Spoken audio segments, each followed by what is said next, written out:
So you've written several papers collaboratively. I believe you've written one with Dr. Whalen at the University of Mary Washington on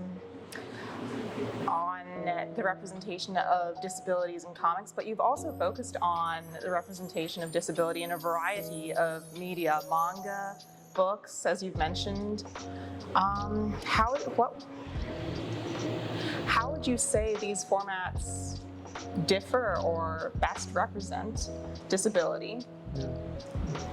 They all have their strengths and weaknesses, and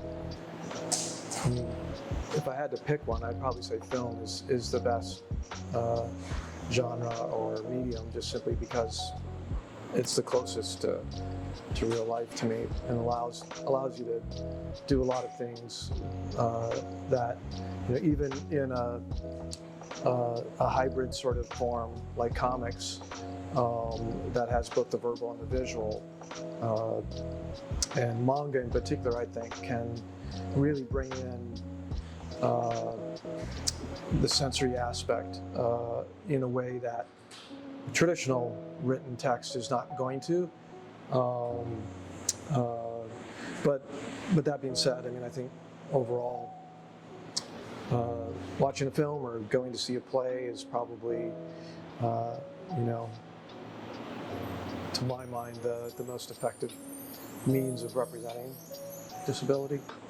I usually say, if you want to know more about disability, the best way to do that is to go out and hang out with some disabled persons and get to know them. It's always better than just reading something.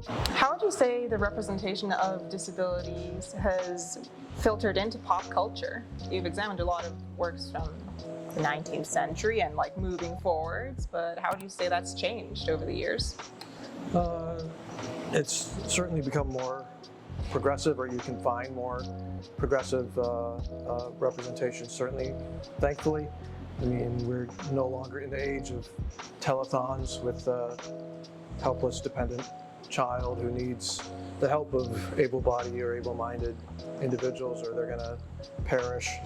You know, but that being said, we still live in an ableist society, and I think more often than not, most of the representations of autism, of disability, or autism, that I come across, even the ones that are well-intentioned, still fall pretty far short of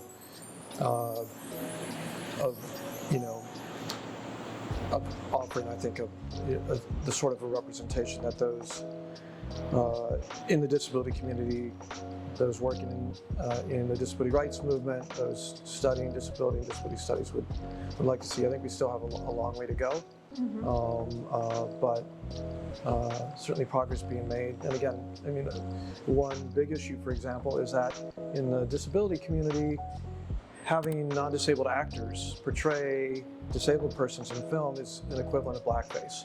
And yet, that we see next to no progress in that regard in Hollywood, you know, right up to this moment, and that's a big issue. So there's plenty of room for improvement. Let's see. In your upcoming article in I believe a book that's going to be published later on neurofutures, you mentioned your concern over the representation of autism and disabilities going forward into the future. Yeah, it's a book, an edited collection being published by the Modern Language Association's press. And the neurodiversity movement is, I think, one of the more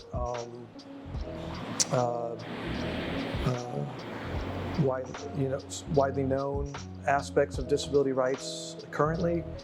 So that certainly helps.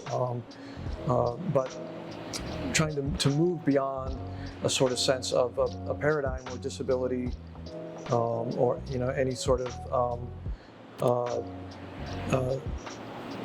spectrum-related conditions or identity markers such as ADD, ADHD, autism, etc. To move beyond a medical model paradigm where it's understood only through a pathological lens. There's a problem a deficit, a defect, and instead to begin to understand disability as a part of human diversity, just as you would think about biodiversity, and to accept it as natural human variation and difference. And so in that particular article, I'm actually looking at the ways that disability studies and autism studies can be critically articulated with animal studies. So traditionally, animality has been something that has been used to dehumanize and justify the mistreatment of others, whether it's indigenous peoples, the poor, ethnic and racial minorities, women, sexual gender minorities, but also disabled people. It's been a way to see them and treat them as non-persons. But there also are ways in which linking up with some of the ways in which we can understand, particularly a number of scholars who are working on primates and thinking about our privileging of certain aspects of personhood, in particular verbal communication, over other forms of communication, that there are ways we can begin to think about the ways in which the animal rights movement and the disability rights movement actually are working toward the same goal. And if we can take some lessons from each other, they've actually, in a number of ways, historically been slightly opposed due to some figures like Peter Singer in the animal. It's one of the most famous animal rights advocates who advocates euthanasia for severely disabled children. So there's a real conflicted history there, but I think moving forward, in addition to addressing ableism, I think eventually we're going to need to address speciesism as well.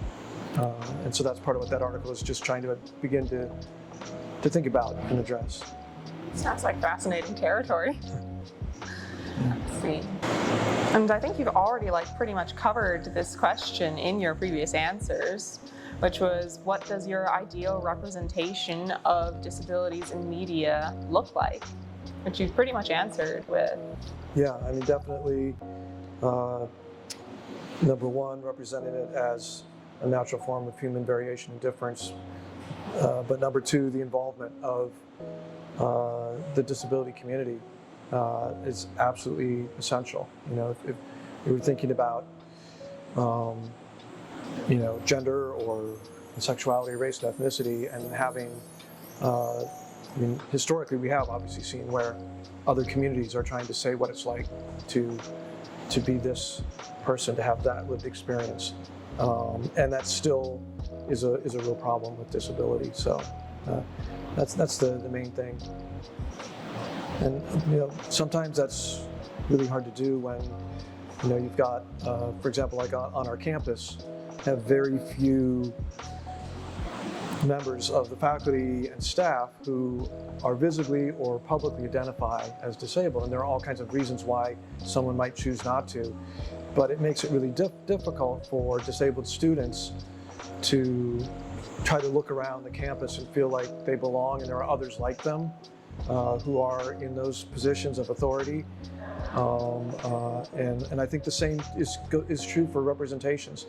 You want to be able to offer representations that those who are being represented will watch and say, that's authentic and that speaks to my lived experience, rather than this seems like someone else's idea, a parent's, a friend's, however well-meaning, someone else's idea of what it's like to be me.